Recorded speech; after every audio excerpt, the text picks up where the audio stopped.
Mutiara Hikmah Official, menyingkap hikmah di balik sunnah.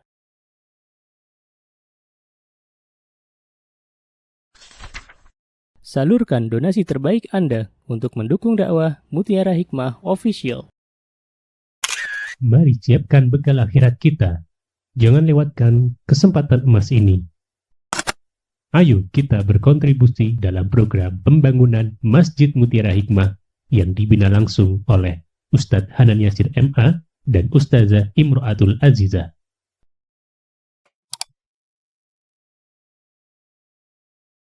Ibu-ibu jamaah Majelis Taklim Permata yang saya cintai karena Allah, hari ini insyaAllah kita akan bersama-sama belajar tentang sebuah tema yang kita butuhkan wabil khusus bagi kita sebagai seorang muslimah, yakni dengan tema untuk hati yang sedang berjuang. Ya, refleksi bagi kita sebagai seorang muslimah untuk menuju keistiqomahan.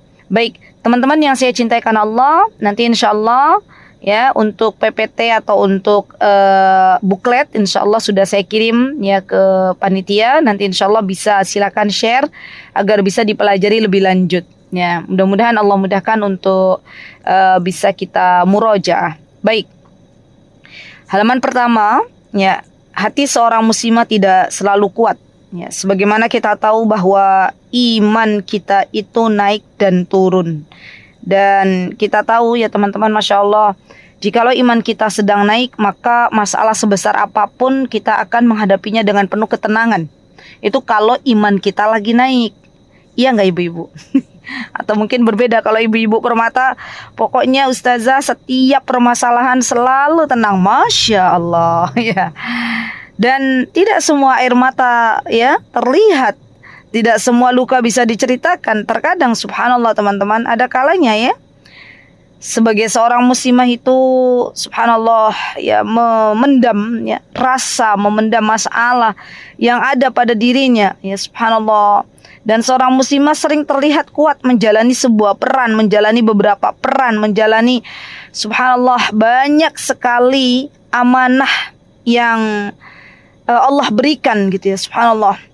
Namun ternyata di balik semua itu, muslimah tetaplah muslimah sebagai seorang hamba Allah, sebagai seorang wanita yang terkadang mendapatkan kerapuhan gitu, kelelahan. Dan terkadang ya kita merasakan hampir menyerah, hampir ya, alhamdulillah Allah yang menolong ya. Maka yuk kita belajar lagi bagaimana sikap kita manakala Allah Subhanahu wa ta'ala memberikan kepada kita ujian demi ujian di hari-hari kita ya. Percayalah ya akhwat, bahwa Allah itu tidak pernah menuntut kita untuk selalu kuat. Subhanallah, Allah itu tidak membebani kita, melainkan Allah tahu kita sanggup untuk mengembannya. Jadi ini harus kita benar-benar yakini betul bahwa semua takdir Allah itu baik ya. Bahkan seorang wanita mulia seperti Maryam ya, pernah beliau ketika menghadapi ujian yang berat melahirkan tanpa ada orang di sisinya, beliau berkata, alangkah baiknya aku mati sebelum melahirkan. Lihat bagaimana Maryam yang diuji oleh Allah Subhanahu wa ta'ala diberikan anak ya tanpa ada suami, dicemooh, dicela oleh orang-orang yang ada di sekitarnya.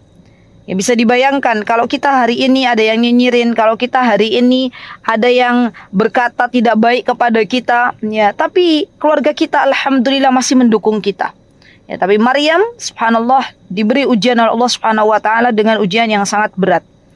Kemudian menjadi muslimah itu teman-teman ya, kita hendaklah banyak-banyak menyandarkan diri kita kepada Allah. Ada luka yang kadang disimpan, ya harapan yang tidak tercapai, doa yang belum Allah kabulkan, perasaan yang harus dipendam. Tapi ingat, kita punya Allah. Allah tidak akan pernah meninggalkan kita. Subhanallah. Orang yang senantiasa menyandarkan hidupnya kepada Allah, maka pasti akan diberikan ketenangan oleh Allah Subhanahu wa ta'ala. Subhanallah. Kadang kita tidak tahu harus berdoa seperti apa, lisannya keluh, hatinya sesak ya. Tapi Allah tuh paham dengan perasaan kita. Allah paham dengan keadaan kita. Bahkan terkadang ya teman-teman, saya tuh kadang misalnya dapat curhatan ya. Tadi pagi alhamdulillah Allah berikan kesempatan saya berbagi ilmu ya dengan jamaah Umida di Masjid Jogokarian. Ya, sebelum saya turun ke lantai bawah, ya ada seorang muslimah yang narik-narik jilbab saya gitu ya. Beliau bilang, "Sada, saya mau cerita," gitu ya. Subhanallah, di sisi lain panitia juga menunggu di bawah. Saya bilang, "Baiklah Mbak, sebentar saja ya, karena panitia sudah menunggu." Iya, saya cerita sebentar saja. Subhanallah, ibu-ibu, ternyata Mbak itu memendam rasa ya.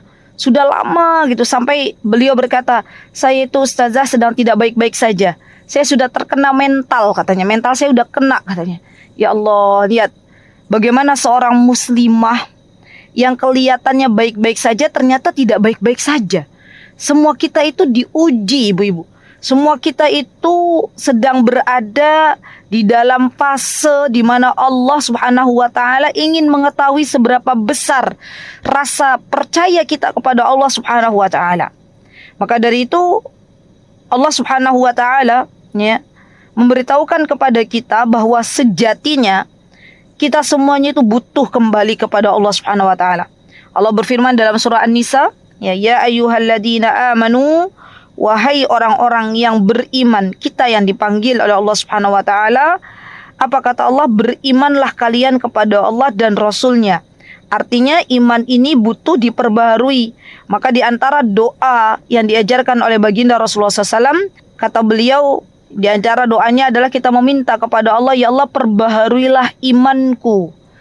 Karena iman itu diibaratkan seperti baju yang sudah dipakai lama akan usang. Maka sungguh ya kita butuh Allah. Sungguh kita butuh hidayah. Dan untuk menjaga hidayah agar tetap istiqomah, maka kita berdoa meminta kepada Allah agar Allah memperbarui iman kita. Baik, next halaman 2. Dan ketahuilah wahai saudariku bahwa hati adalah medan pertempuran. Subhanallah. Pernahkah kita di dalam kehidupan ini berada dalam kebimbangan ya? Mau melakukan planning A atau planning B gitu ya. Kalau planning A konsekuensinya begini. Kalau planning B konsekuensinya begini. Terus kita yakin mantep, ya udah deh, aku mau melakukan atau menjalankan planning A. Tapi tiba-tiba di tengah pertempuran hati kita dibisiki oleh syaitan. Ya, misal contoh realnya begini. Ada hamba Allah, contohnya ya, seorang muslimah yang diberikan oleh Allah Subhanahu wa taala ya amanah harta, kemudian dia bimbang ya mau umroh dulu apa enggak ya. Dia tahu kalau umroh nanti begini. Kalau nggak umroh berarti begini. Udah mantep tuh pengen umroh, tiba-tiba di tengah perjalanan digoda lagi. Ya, ngapain umroh dulu, mending begini kata setan ya. Akhirnya apa? Akhirnya dia tidak jadi untuk umroh. Padahal jelas ya, umroh itu adalah ibadah. Dan jikalau kita sudah mantap ya untuk melakukan amal saleh, jangan ditunda-tunda. Allah yang akan mengganti semuanya. Percayalah, tidak akan berkurang harta seorang hamba manakala ia pergunakan harta tersebut di jalan Allah Subhanahu wa taala. Justru Allah akan menggantinya dengan berlipat-lipat. Dan itu perkara yakin atau tidak gitu. Kalau kita yakin berbaik sangka kepada Allah, maka Allah pun akan menggantinya. Dan Rasulullah SAW beliau pernah bersabda bahwa di dalam tubuh kita ini, ala fil jasadi mudghah, idza saluhat saluhal jasadu kullu wa idza fasadat fasadal jasadu kullu, kata Rasulullah. Bahwa di dalam hati kita, di dalam jasad kita itu ada segumpal daging. Kata Rasulullah, kalau daging itu baik ibu-ibu, maka seluruh anggota badannya baik. Ya, kalau daging itu rusak, maka seluruh anggota badan pun ikut rusak. Apa itu? Hati. Subhanallah. Benar yang disebutkan oleh Imam Ibnul Qayyim. Kata Imam Ibnul Qayyim, kalau kita pengen lihat hati seseorang, maka lihat dari ucapannya. Subhanallah. Karena kata Imam Ibnul Qayyim, ibaratnya lisan yang dia berucap itu diibaratkan seperti air yang air yang dituang dari teko, dan hati kita itu tekonya. Kalau hatinya bersih, maka ucapannya juga ikut bersih, ucapannya bagus, ya, tidak menyakiti orang lain. Tapi kalau hatinya rusak, kalau hatinya tidak baik, maka ucapan yang keluar dari lisan pun tidak baik. Nah ini nih, jadi hati-hati ya. Barometer hati baik atau tidak itu juga terkadang bisa dilihat dari lisan, ya. Bukan hanya saja dia dekat dengan Allah, tapi juga bagaimana bermuamalah dengan sesama hamba Allah. Ya, karena terkadang ada orang-orang yang dohirnya itu bagus gitu ya, tapi ternyata subhanallah tidak bisa menjaga lisannya. Berarti apa? Berarti ada yang salah dengannya. Hatinya tidak baik-baik saja. Ya, karena kalau hatinya bagus, hatinya baik, maka apa yang keluar dari lisan pun ikut baik. Ya, baik. Next, halaman 3. Kemudian apa itu istiqomah? Nah, kita kemarin ya alhamdulillah di bulan Ramadan sudah diberikan kesempatan oleh Allah Subhanahu wa taala untuk memperbaiki iman kita. Ya, kita sudah mendapatkan polanya, alhamdulillah. Ya, Allah bangunkan untuk sahur, Allah mudahkan untuk beribadah puasa, Allah mudahkan kita untuk membaca Al-Quran, Allah mudahkan kita untuk bersedekah, Allah mudahkan kita untuk salat tarawih. Ya, sekarang tinggal diuji lagi sama Allah. Apakah kita tetap istiqomah untuk menjalankan apa-apa yang sudah kita tanamkan di bulan Ramadan, atau hilang begitu saja? Ya, karena istiqomah itu bukan berarti tidak pernah jatuh. Istiqomah adalah saat kita jatuh, kita memilih untuk bangkit lagi dan lagi. Jadi kalau kita sekarang kok sudah lama ya, beberapa hari ini kok nggak qiyamul lail, maka orang yang istiqomah itu dia akan bangkit, meminta kepada Allah, menangisi dosa-dosanya. Dia akan berkata kepada Allah, ya Allah, ada yang salah dengan diriku. Kenapa engkau tidak bangunkan aku untuk sholat malam bareng 2 rakaat di hari-hari ini? Ya. Kalau kita di hari-hari ini pernah merasakan berat untuk membaca Al-Quran, bukan berarti kita tidak lagi mau membaca Al-Quran.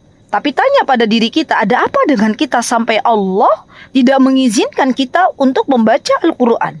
Kita disibukkan dengan dunia yang tidak pernah selesai.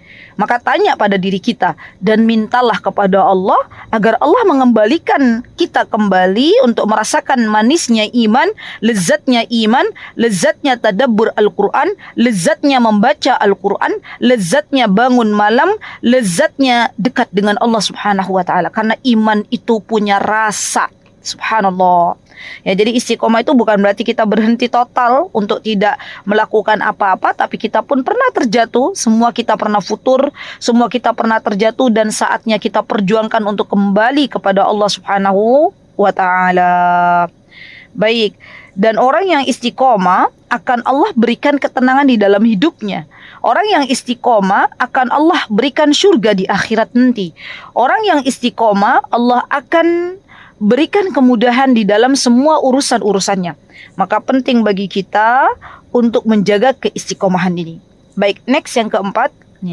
Istiqomah itu lebih berat teman-teman dari ribuan amal. Betul. Ya, jadi orang yang berkata, ya Allah aku beriman kepada engkau, itu diuji oleh Allah. Apakah kita tetap akan istiqomah?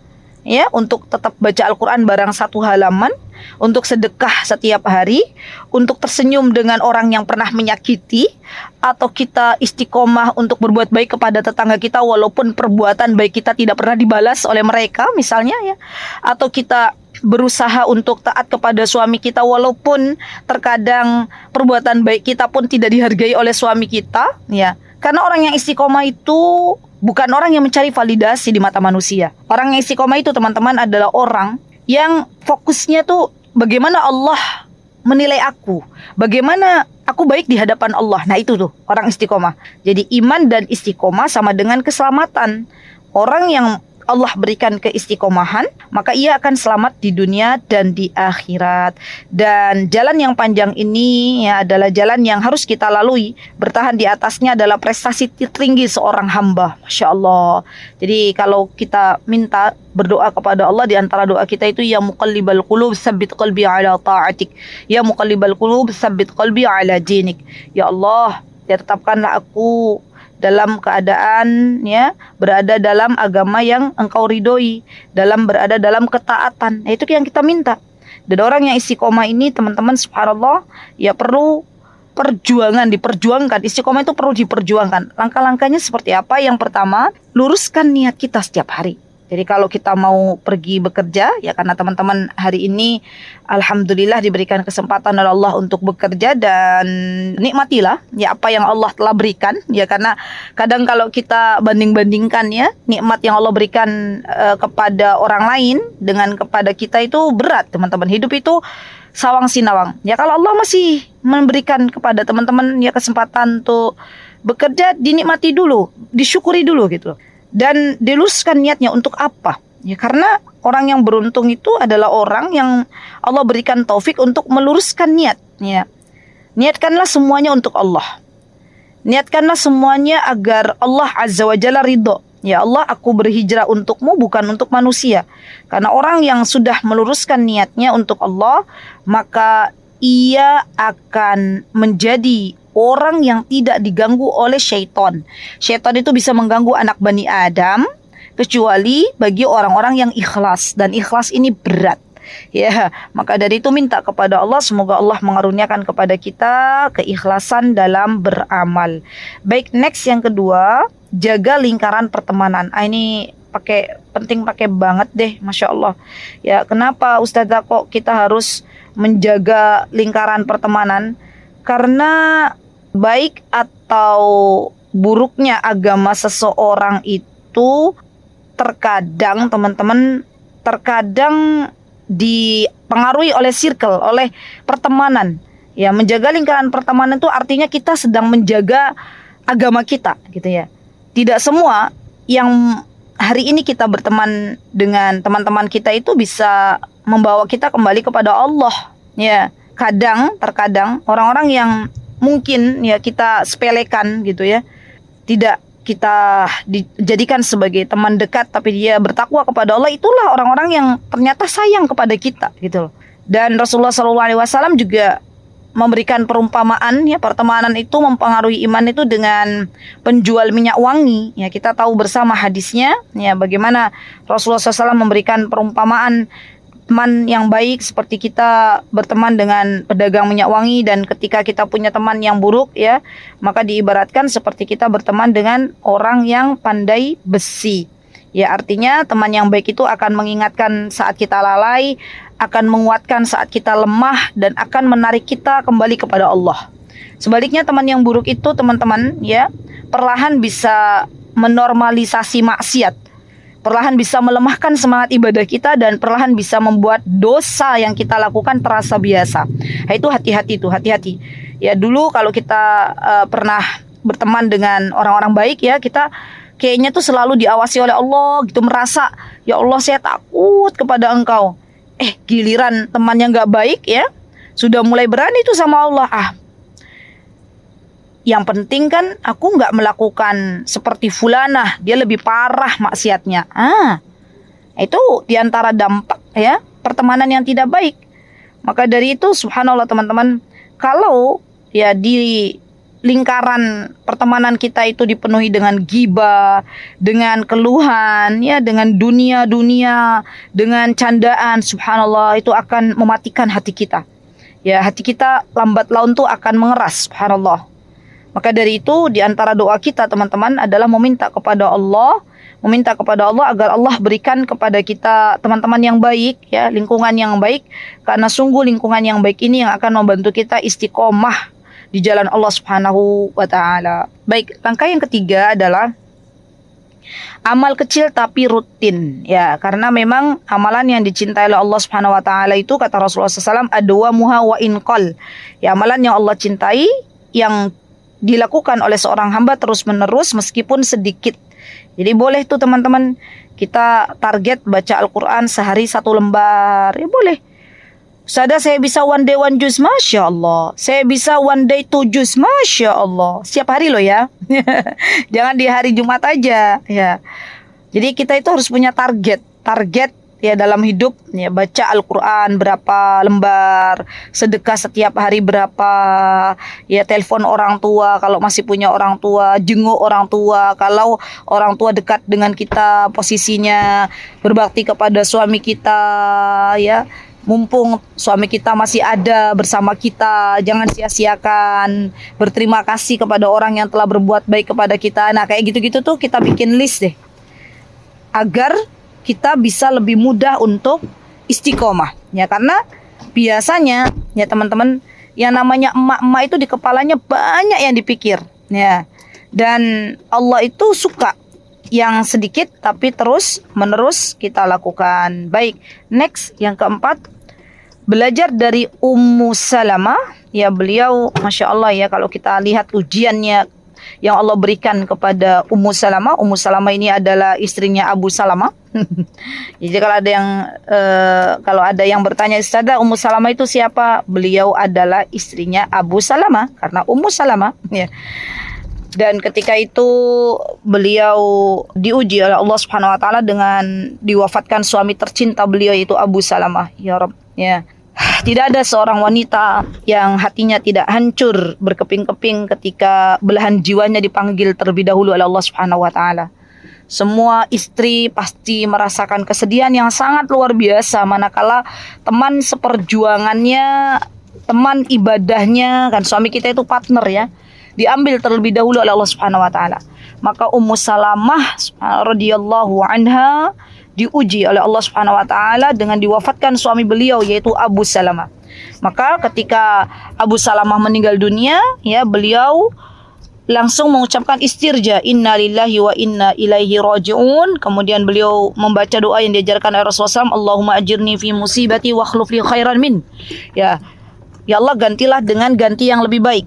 Dan Allah tepati janjinya, Allah gantikan Abu Salamah dengan laki-laki yang terbaik dari yang lebih baik daripada Abu Salamah, yaitu Rasulullah SAW. Ya, jadi kita teman-teman kalau diuji dengan sesuatu, kemudian kita pernah kehilangan sesuatu, jadilah seperti Ummu Salamah. Ya, baca istirja, kemudian kita minta ganti yang lebih baik dari Allah Subhanahu wa taala dengan penuh keyakinan. Ya, kadang kita itu kalau berdoa tuh setengah-setengah, 50-50. Ya, kita kadang yakinnya itu masih belum 100%. Maka ketahuilah bahwa Allah itu, Rabb kita semuanya, tidak akan pernah menyalahi janjinya, pasti. Allah itu tepati janjinya, pasti. Ya, dan kita tahu bahwa sesungguhnya ya apa yang disabdakan oleh Rasulullah SAW itu adalah wahyu dari Allah Subhanahu wa taala. Maka kalau kita belajar ya dengan apa yang kita dengar dari sabda Rasulullah, maka yang perlu kita lakukan adalah yakini dan amalkan, gitu ya. Baik. Kemudian next halaman 9, belajar dari Asia. Ya, beliau juga seorang wanita yang sangat luar biasa. Ya, beliau wanita yang beriman kepada Allah, bertahan di lingkungan yang rusak. Ya, kita tahu bahwa Asia itu adalah isinya Firaun, dan Firaun itu seseorang ya hambanya Allah, makhluknya Allah yang mengaku-ngaku dirinya Tuhan. Ya, coba lihat Asia ketika diuji oleh Allah Subhanahu wa taala, maka fokusnya Asia bukan terhadap masalahnya. Bukan kenapa Allah meletakkan saya di lingkungan yang tidak baik. Kenapa Allah menjodohkan saya dengan Fir'aun yang mengaku-ngaku dirinya Tuhan. Kenapa begini, kenapa begini, kenapa begini. Tidak. Tapi ternyata fokusnya Asia adalah meminta kepada Allah kehidupan yang lebih baik di akhirat nanti. Doanya Asia minta kepada Allah, Rabbi ibnili baitan fil jannah. Ya Allah, bangunkanlah untukku rumah di surga. Masya Allah. Karena Asia paham, orang yang bersabar dalam menghadapi ujian yang Allah berikan, pasti Allah akan ganti dengan yang lebih baik di akhirat nanti. Dan Asia adalah wanita yang cerdas. Asia adalah wanita yang beriman, meminta kepada Allah agar Allah Azza wa Jalla memberikan kepadanya rumah di dalam surganya. Masya Allah ya. Jadi imannya Asia itu iman yang Allah kuatkan di tengah kekuasaan yang ada yang zalim ya.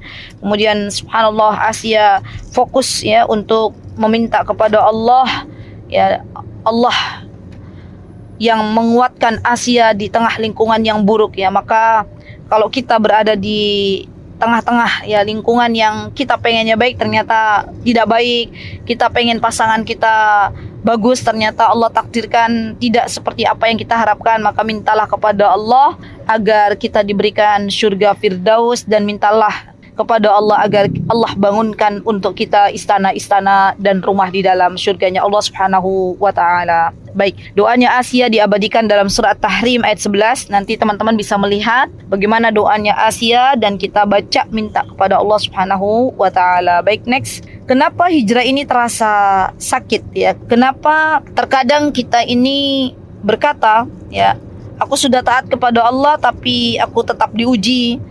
Ya, kenapa aku sudah hijrah tapi tetap masih ada yang menyakiti ya? Karena sejatinya kita semuanya sedang diuji oleh Allah Subhanahu wa taala menjadi insan yang lebih kuat lagi, yang lebih kokoh lagi. Seberapa besar ujian yang Allah beri kepada kita itu sebanding dengan apa yang nanti Allah berikan di akhirat.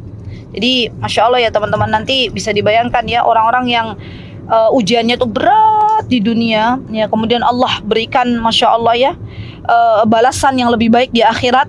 Kemudian nanti orang yang melihat di akhirat itu, yang melihat temannya waktu di dunia diuji, Masya Allah ujiannya berat, dia punya anak, anaknya Masya Allah dalam keadaan yang ujian bagi dirinya, punya suami juga ujian bagi dirinya, Masya Allah. Nanti di akhirat ada orang-orang yang minta dikembalikan ke dunia agar Allah uji sebagaimana yang Allah berikan ujian seberat temannya itu ya. Maka dari itu subhanallah ya akhwat ya, sekali lagi bahwa jangan kita membanding-bandingkan ujian yang Allah berikan kepada orang lain ya. Ingatlah bahwa hijrah kita ini pasti akan diuji oleh Allah Subhanahu wa taala, dan beratnya ujian itu akan sebanding dengan pahala yang akan kita dapatkan di akhirat nanti. Alhamdulillah, kita bersyukur kepada Allah atas nikmat hidayah ini, karena sungguh nikmat hidayah yang Allah berikan kepada kita pada hari ini adalah sesuatu yang dirindukan oleh orang-orang yang belum diberikan hidayah oleh Allah Subhanahu wa taala. Dan sungguh Allah itu zat yang maha baik, Allah itu zat yang maha baik yang memilih kita semuanya berada di dalam nikmat iman, nikmat Islam dan nikmat ihsan. Dan semoga Allah Subhanahu wa taala menguatkan iman kita, mengokohkan keislaman kita sampai kelak kita bertemu dengan Allah Azza wa Jalla dalam keadaan kita yakin bahwa Allah adalah Rabb kita semuanya. Baik, next halaman 11 ya, jebakan membandingkan diri ya. Jangan iri pada mereka yang terlihat tenang ya, bisa jadi mereka sudah melewati perang hebat melawan diri sendiri dan kini telah berdamai dengan ujiannya. Istiqomah itu bukan tentang siapa yang paling cepat, tapi siapa yang bertahan sampai akhir. Subhanallah ya. Jadi teman-teman, yuk kita perbanyak lagi syukur kita kepada Allah. Mari kita bersabar atas apa yang Allah takdirkan kepada kita, karena sungguh di dunia ini tidak ada orang yang baik-baik saja. Semua diuji oleh Allah Subhanahu wa taala. Ada yang diuji dengan hutang, belum bisa bayar. Ya maka bersyukurlah kepada Allah. Manakala kita bangun tidur tidak ada hutang. Kenapa? Karena itu adalah sesuatu yang diimpikan oleh orang-orang yang saat ini masih punya hutang ya.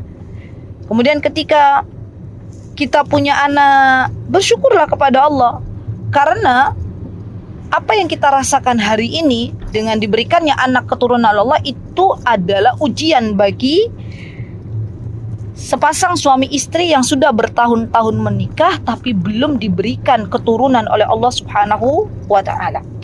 Dan kalau teman-teman hari ini masih ada makanan yang bisa dimakan, maka bersyukurlah kepada Allah, karena banyak orang-orang di luar yang bingung mau makan apa hari ini. Dan kalau kita hari ini diberikan nikmat aman oleh Allah Subhanahu wa taala, maka yuk perbanyak syukur kita, karena di luar sana ada saudara-saudara kita yang hidup sudah tidak lagi merasakan nikmat aman. Jadi yang namanya nikmat itu, kalau kita pengen nikmat tersebut tidak dicabut oleh Allah Subhanahu wa taala, maka perbanyak rasa syukur kita kepada Allah Subhanahu wa taala. Dan kita tahu bahwa semua yang Allah berikan dari segala macam ujian ya, itu adalah sesuatu yang pastinya ya Allah punya solusi dari setiap problem yang kita rasakan. Maka tidak ada jalan lain kecuali kita memohon kepada Allah dengan memperbanyak ya bermunajat kepada Allah, dan jangan lupa untuk tetap senantiasa mentaati Allah, karena sungguh orang yang taat kepada Allah dan Rasulnya termasuk bagian dari orang yang bertakwa, dan orang yang bertakwa Allah janjikan dengan mendapatkan kemudahan serta solusi dari berbagai macam masalah. Nah, wa may yattaqillaha yaj'al lahu makhraja wa may yattaqillaha yarzuqhu min haitsu la yahtasib. Wallahu taala a'lam. Alhamdulillah ya, materi sudah selesai. Monggo nanti teman-teman bisa pelajari kembali. Barakallahu fiikunna jami'an. Aqulu qouli hadza wa astaghfirullah li wa lakum wa akhiru da'wana alhamdulillahirabbil alamin. Wassalamualaikum warahmatullahi wabarakatuh. Mutiara Hikmah Official, menyingkap hikmah di balik sunnah.